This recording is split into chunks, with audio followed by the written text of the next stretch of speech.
गोरी, कोवी और कालू आपस में बैठकर बातें कर रहे थे कि तभी गोरी की माँ वहां आ जाती है। माँ, क्या बात है, आप मुझे बहुत कमजोर लग रही हैं। हाँ बेटी, मुझे बहुत कमजोरी हो गई है। डॉक्टर ने कहा है किसी छोटे पक्षी का शोरबा बनाकर पियो, फिर भी तुम्हारे शरीर में कुछ ताकत आएगी। सुना है कालू जी, माँ जी को डॉक्टर ने शोरबा पीने को कहा है। क्या कोई नजर में है छोटा पक्षी? सासू माँ, अगर जंगल में कोई मुर्गी का बच्चा लाकर शोरबा बना दो, जंगल में किसी छोटे पक्षी को पकड़ना बहुत मुश्किल है बेटा। जब तुमने मेरी बेटी की शादी की थी तब तो बहुत बहादुर बन रहे थे, क्या तुम अपने सास के लिए इतना छोटा सा काम नहीं कर सकते? कालू जी, मेरी सुंदर पति, माँ बीमार है, अब कुछ ना कुछ तो करना ही होगा।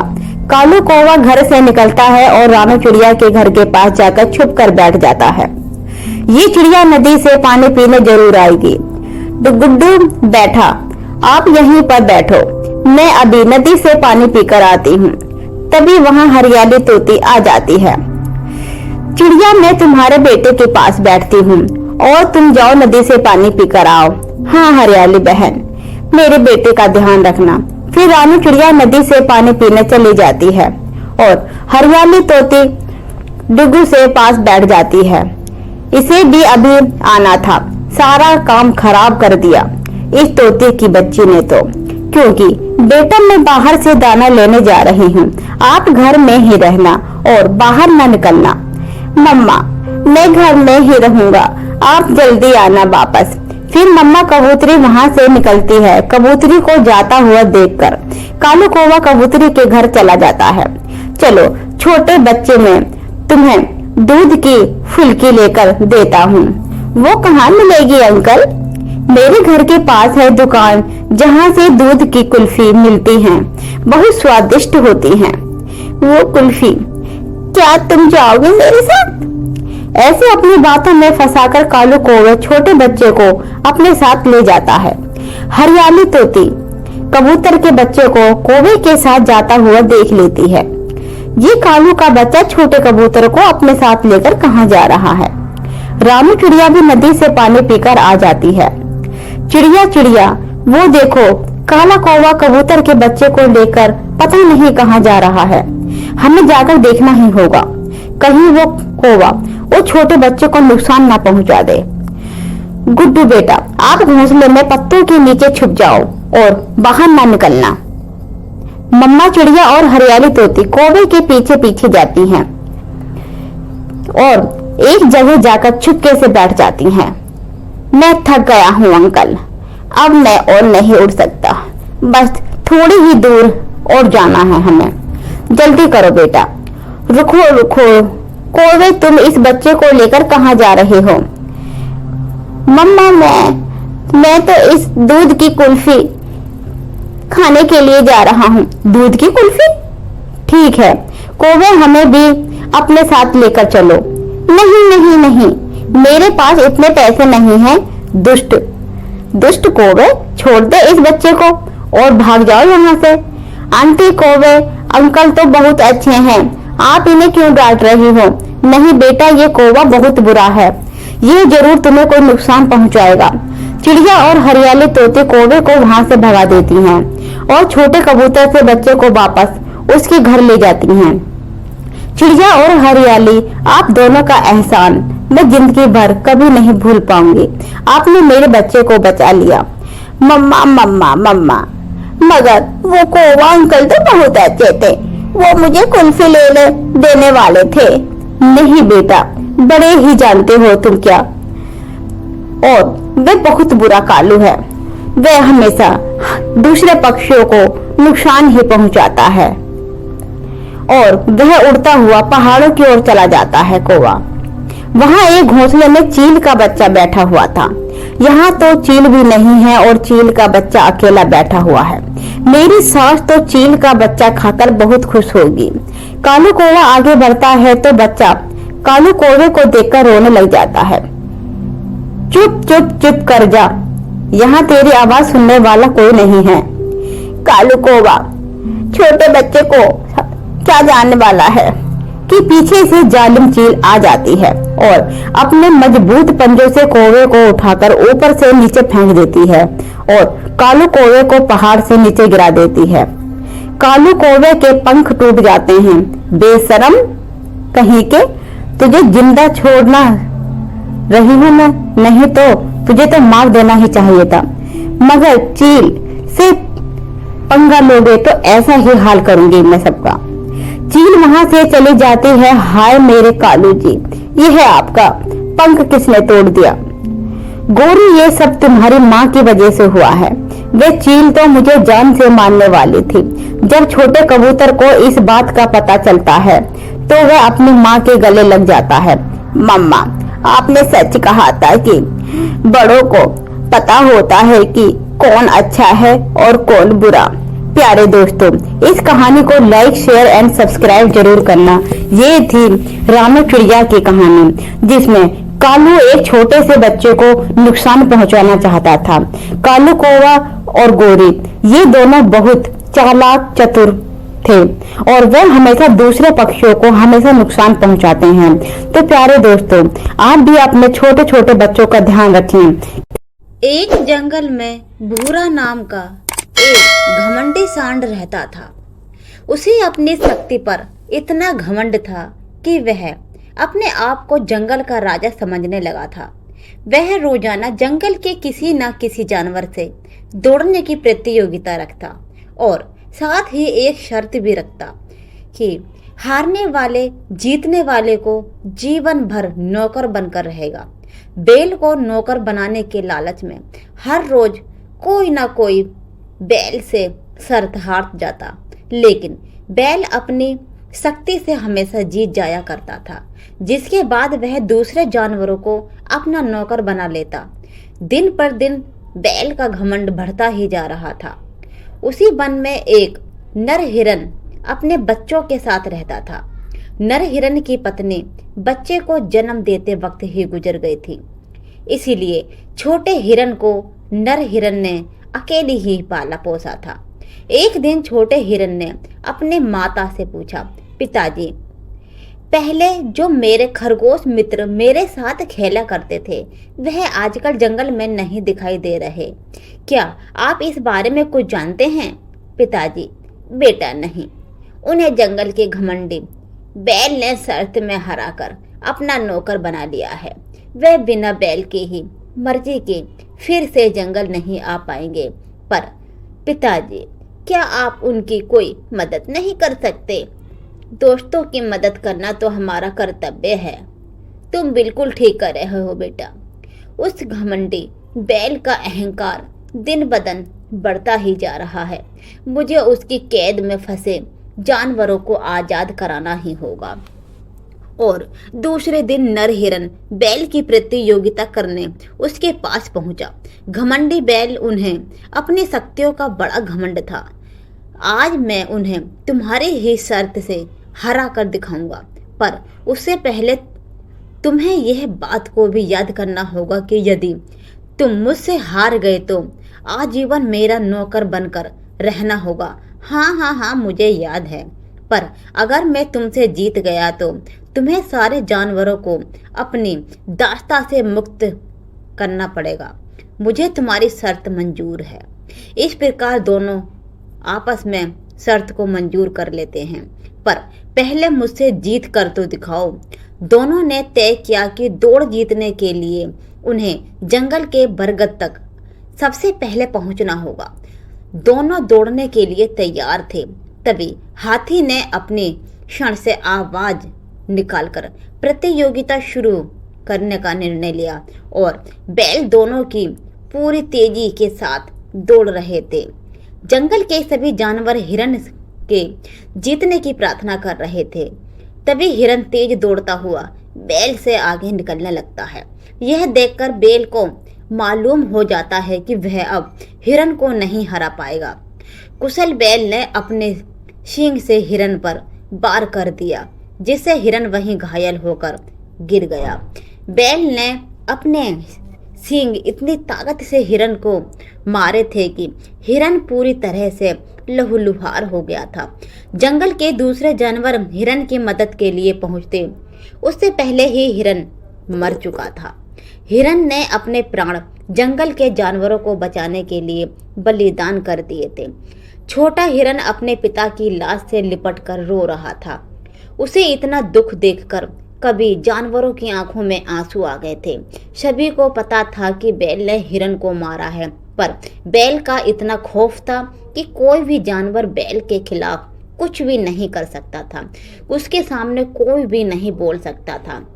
और ऐसे ही कुछ दिनों तक जंगल में एकांत फैल गया। छोटा हिरन अब अकेला पड़ गया था। वह दिन भर अपने माता पिता की याद में रोया करता और अपने आप को पिता की मृत्यु का गुनहगार मानते हुए कोसता रहता। एक दिन चींटी छोटे हिरन को रोता देख उसके पास पहुंची।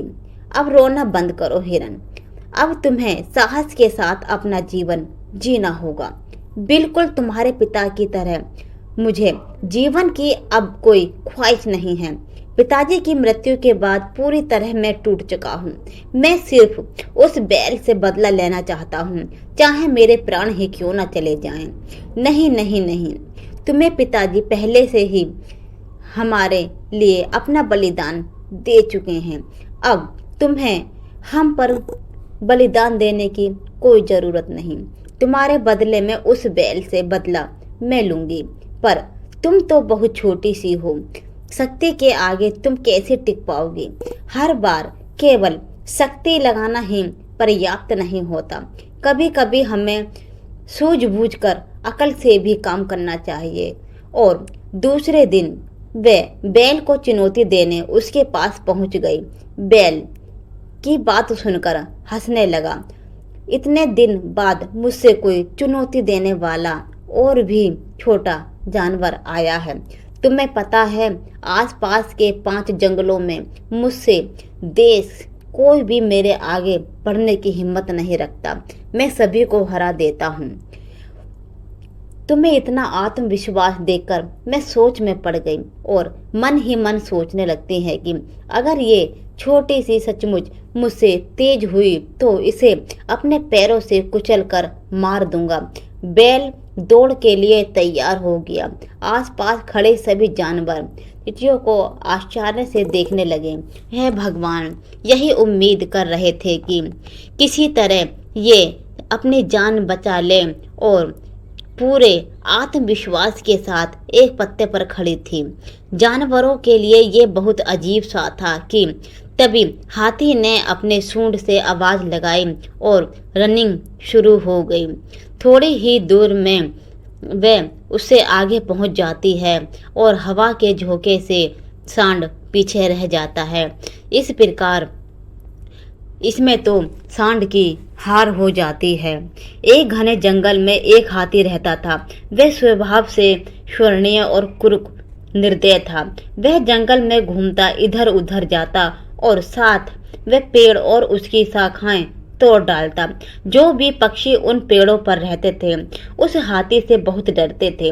जब जब हाथी उन पेड़ों को उखाड़ कर फेंकता या शाखाओं को क्षण से तोड़ता तो उन शाखाओं पर रहने वाले पक्षियों के घोंसले जमीन पर गिरकर टूट जाते थे। बेचारे पंछी उसका कुछ नहीं कर पाते।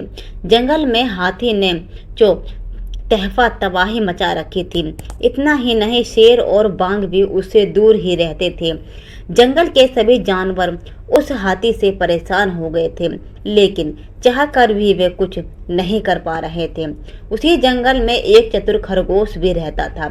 उस खरगोश को उस हाथी के बारे में सब कुछ पता था। खरगोश ने उस हाथी को सबक सिखाने की सोच ली और उसने जंगली जानवरों की एक सभा बुलाई और कहा, इस दुष्ट हाथी का अब कुछ करना ही होगा। उसने इस जंगल के सभी प्राणियों को परेशान कर रखा है। अब मुझे इसका कुछ करना ही होगा। ऐसा कहकर खरगोश वहां से चला जाता है। एक दिन खरगोश उस हाथी के पास जाता है और उससे कहता है, महाराज, आपसे कुछ जरूरी वार्तालाप करनी है, क्योंकि ये हमारे जीने और मरने का प्रश्न है। हाथ से सुनकर गुस्से से बोला, तुम कौन हो और यहाँ क्यों आए हो? भाग जाओ यहाँ से, वरना जान से हाथ धो बैठोगे। महाराज तनिक सुन तो लीजिए, मैं जंगल के सभी प्राणियों का प्रतिनिधित्व बनकर आपके पास आया हूँ। हम सभी जानवर चाहते हैं कि आप हमारे महाराज बन जाओ और इस जंगल पर राज करो। कृपया मेरा प्रस्ताव स्वीकार कर लो और हमें आपकी सेवा करने का मौका प्रदान कर दो। खरगोश ने बड़े मीठे बोलों में कहा। हाथी सुनकर बहुत खुश हो गया और बड़े गर्व से उसने अपनी सूंड को उठाकर खरगोश की तरफ देखा। खरगोश आगे बोला, मैं यहाँ आपको लेने के लिए आया हूँ। आप मेरे साथ चलिए। आपका राज्याभिषेक समारोह जंगल के बीचों बीच रखा जाएगा। वहाँ सभी जानवर आपका स्वागत करेंगे। अपने होने वाले नए महाराज का इंतजार कर रहे हैं। यह सुनकर हाथी बहुत खुश हो गया। उसका हमेशा से सपना था कि वे एक दिन इस जंगल का महाराज बने। उसने सोचा कि राज्याभिषेक समारोह उसके लिए गर्व की बात है, इसीलिए वह उस खरगोश के साथ चलने के लिए तैयार हो गया। चलिए महाराज, आपका सभी प्राणी वहीं इंतजार कर रहे हैं। मेरे पीछे पीछे आ जाइए, खरगोश बोला। वे दोनों जंगल के रास्ते चलने लगे। आगे आगे खरगोश और पीछे पीछे हाथी। चलते चलते वे दोनों जंगल के एक तालाब के पास पहुंच गए।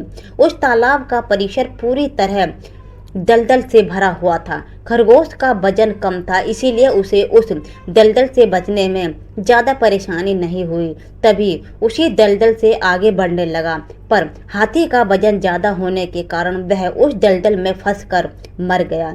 जितना वह उस दलदल में निकलने की कोशिश करता, उतना ही वह उस दलदल में फंसता जा रहा था। वह घबरा गया और खरगोश से बोला, मित्र मित्र मेरी मदद करो, मैं इस दलदल में फंसता जा रहा हूँ। अब मेरे राज्याभिषेक समारोह का क्या होगा? तुम्हारे सभी साथियों को यहाँ बुलाओ। मुझे इस दलदल से निकालने के लिए कोई तो मेरी मदद करो। हो सकता है मेरी जान बच जाए। तुमने जंगल के सभी प्राणियों के साथ कितना बुरा व्यवहार किया है। तुमने पेड़ की शाखाएं तोड़ी हैं, सभी जानवरों के घर से बेघर कर दिया और तुम कह रहे हो कि तुम्हारा राज्याभिषेक हो। ये मेरी एक चाल थी जिसके कारण तुम मेरे जाल में फंस चुके हो। इस प्रकार छोटे से सांड ने बड़े हाथी का घमंड चूर कर दिया। दोस्तों, ये थी हमारी आज की कहानी। अगर आपको हमारी कहानी ये अच्छी लगे तो चैनल को लाइक शेयर एंड सब्सक्राइब जरूर करें और कमेंट में ज़रूर बताएं कि आपको हमारी वीडियो कैसी लगी। रोजाना ऐसी वीडियो पाने के लिए आप हमारे चैनल को अभी लाइक शेयर एंड सब्सक्राइब जरूर करें। यह कहानी है एक दुखी गर्भवती गाय कपिला की। दिनेश के पास 2 गाय थी, कपिला और गोरा। गोरा दूध दे रही थी और कपिला गर्भवती थी। दिनेश गोरा का दूध बेचकर कमाई करता था और इसीलिए उस पर हमेशा मेहरबान रहता था, मगर कपिला दूध नहीं देती थी, इसीलिए दिनेश उसकी तरफ ध्यान भी नहीं देता था। लालची और निर्दयी दिनेश गोरी को तो अच्छा अच्छा खाना खिलाता था, मगर बेचारी गर्भवती कपिला के आगे सूखी घास डाल देता था। इसीलिए कपिला हमेशा दुखी रहती थी और दिनेश अधिकतर अपने गोरा गाय पर ही ध्यान रखता था। उसको वे अच्छा हरा हरा खाना देता और कपिला को सूखा खाना देता। देखो बहन, ये दिनेश कितना लालची हो गया है। मैं इसे दूध नहीं देती तो मुझे सूखी घास खाने को देता है और मैं दूध देती हूँ इसलिए ये मुझे अच्छा खाना देता है। कपिला बहन, तुम दुखी मत हो। जब तुम्हें बच्चा पैदा हो जाएगा और तुम इसे दूध देने लगोगी, ये तुम्हें भी अच्छा अच्छा खाने को देगा। तब तक पता नहीं मैं मरूं या बचूं। इस तरह भूखी प्यासी रहकर कब तक जिंदा रह पाऊंगी बहन? यह कहकर बेचारी कपिला की आंखें झलक आती हैं। गोरा से कपिला का रोना देखा नहीं जाता, तो वह कपिला को समझाते हुए कहती है, कपिला रो मत मेरी बहन, तुझे कुछ नहीं होगा। सुन, ये दिनेश तो लालची और निर्दयी है, तो क्या हुआ? इसकी पत्नी तो बहुत अच्छी है, वह हमारी बहुत देखभाल करती है, वह बहुत दयालु है ना। देखना वह तुम्हारे बारे में जरूर कुछ ना कुछ सोचेगी। जितना लालची और कठोर आदमी था दिनेश, उसकी पत्नी सुमन उतनी ही दयालु और कोमल हृदय की थी। एक दिन दिनेश कपिला के आगे सूखी घास डालते देख रहा था और इधर वे दोनों गाय आपस में बातें कर रही थी। कपिला बेचारी बहुत परेशान थी क्योंकि वे 8 महीने से गर्भवती थी और इसके कारण वे सही से खाना नहीं खा पाती और उसे अपने बच्चे की चिंता हो रही थी। दूसरी तरफ दिनेश लालची था और पैसों के बारे में ही सोचता था। एक दिन दिनेश से कहती है, आप भी कितने लालची और कठोर हो।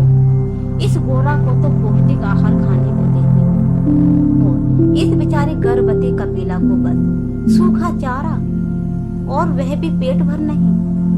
अरे मैं कोई धनवान सेठ तो नहीं हूँ जो इस गर्भवती गाय को मुफ्त में अच्छा अच्छा खाने को दूं। अरे ये कौन सा दूध देती है? गोरा तो दूध देती है, दूध इसलिए उसे पौष्टिक आहार खाने को मिलता है समझी, पर ये गर्भवती है, इसकी और इसकी कोख में पल रहे बच्चे की सेहत का तो ध्यान रखना चाहिए। कोई जरूरी तो नहीं कि सूखी घास ही खिलाई जाए, इसको भी थोड़ा सा भरपेट खाना मिल जाना चाहिए। आप इसे ढंग से खाना भी नहीं देती, बेचारी एक ना एक दिन ये मर जाएगी। इसके बारे में भी आपको सोचना चाहिए। और क्या मैं सारा अपनी कमाई इसी के ऊपर लुटा दूं? कपिला गर्भवती थी लेकिन उसका मालिक उस पर बिल्कुल भी ध्यान नहीं देता, लेकिन उसकी मालकिन बहुत अच्छी थी। वह कपिला के बारे में सोचती थी तो उसकी आंखों से आंसू टपक जाते हैं। सुमन को कपिला पर बहुत प्यार आता है और वह स्नेह से कपिला का माथा सहलाती रहती है। रो मत कपिला, मैं जानती हूँ तू गर्भवती है और इस तरह हालात में तेरी और तेरे बच्चे की सेहत का ख्याल रखना जरूरी है। सुन ले, मैं तेरी रस्सी खोल दूंगी और तू गोरा के साथ खाना खा ले। यह कहकर सुमन कपिला की रस्सी खोलने का उससे वादा करती है, लेकिन कपिला बोलती है आपको उसे मारे ना। फिर वे उसकी रस्सी खोल देती है। ये देखकर गोरा बहुत खुश होती है और कहती है कपिला बहन, तू पेट भर खाना खा ले, तेरा बच्चा भूखा होगा। नहीं नहीं बहन, मैं पेट भर खाना खा लूंगी तो तुम क्या खाओगी? मैं तो बस इतना ही खाऊंगी कि मेरे पेट में पल रहे बच्चे को पौष्टिक आहार मिल सके। उस दिन के बाद दिनेश को इस बारे में कोई पता नहीं चलता और इधर दिनेश आता रहता है बाल्टी को लेकर और वह उन दोनों को देख लेता है, लेकिन उस समय तो वह कुछ नहीं कहता। गोरा और कपिला आपस में बातें कर रहे थे। सुमन चुपके से कपिला की रस्सी रोज खोल देती और कपिला रोज उसके साथ पौष्टिक आहार खाना खा लेती। फिर कुछ दिन ऐसे ही बीत जाते हैं। इधर फिर से दिनेश ने उसको सूखा भोजन दिया और गोरा को अच्छा खाना दिया, लेकिन फिर भी कुछ देर बाद सुमन आती है और उसकी रस्सी खोल देती। ये देखकर दिनेश बहुत चिंतित होता था। कपिला को फिर उसे खूंटी से बांध देती, मगर गोरा पूरी तरह खुराक न मिलने पर वह कम दूध देने लगी थी। इससे दिनेश का माथा ठनक जाता है और वह सोचता है क्या बात है, भरपूर खुराक खाकर भी गोरा कम दूध क्यों दे रही है? आखिर इसे हो क्या गया है? ऐसा होना तो नहीं चाहिए, कुछ गड़बड़ तो जरूर है। कोई गड़बड़ नहीं है, तुम दूध कम ज्यादा होता ही रहता है और आप चिंता ना करें। गोरा 2-4 दिन में पहले के बराबर दूध देने लगेगी। मगर फिर वह उसकी रस्सी खोल देती है और वह उसका खाना खा लेती है। अरे इस कम्मे खत को किसने खोल दिया? इसकी ये मंजाल कि गोरा का खाना खाए। थोड़ा खाना खा भी लिया तो क्या हुआ, पहाड़ तो नहीं टूट गया। यह भी हमारी ही गाय है, कल को यह भी तो हमें दूध देगी, कल को दूध देगी ना। फिर आज अच्छा खाना इसे क्यों दिया जाए? आज से पूरे 4 दिनों तक इसे भूखी घास भी खाने को नहीं दूंगा, तब इसकी अकल ठिकाने आ जाएगी। इसकी इतनी निर्दय मत बनिए। गौ माता है और वह भी गर्भवती है, वह भूखी रहती है और हमें पाप लगेगा। अरे जो लगना है लग जाए, पर इसे सजा तो जरूर मिलेगी। उसके बाद गोरी गाय उसकी रस्सी खोल देती है और वह वहां से भाग जाती है। वह धीरे धीरे एक जंगल की तरफ पहुंच जाती है। कपिला रोती हुई जंगल की तरफ चली जाती है। तुम वहां चली जाओ। इस पर दिनेश सो रहा था। दिनेश को एक बीमारी ने जकड़ लिया था, जिसके कारण वह बीमार रहने लगा। फिर एक वैद्य जी आते हैं, जो कि उसका इलाज करने के लिए बुलाया था उसकी पत्नी ने। वैद्य जी बोलते हैं, सुन बेटी, तेरे पति को एक गंभीर बीमारी ने जकड़ लिया है। मैं कुछ जड़ी बूटी देकर जाता हूँ, उसको दूध के साथ खिला देना, गाय के दूध के साथ। इसके बाद वह गाय का दूध लेकर आती है। दिनेश बहुत चिंतित था, आखिर मुझे हुआ क्या है। वह दूध देती है तो वह दूध जैसे ही लेता है तो वह दूध फट जाता है। आखिर ये मंजरा क्या है, मुझे बीमारी कैसे लगी, कल तक तो मैं बिल्कुल ठीक था। वे दोनों इस बारे में बातें सोचते रहते हैं, लेकिन सुमन को तो सब कुछ पता था। फिर गर्भवती कपिला को एक बच्चा पैदा होता है।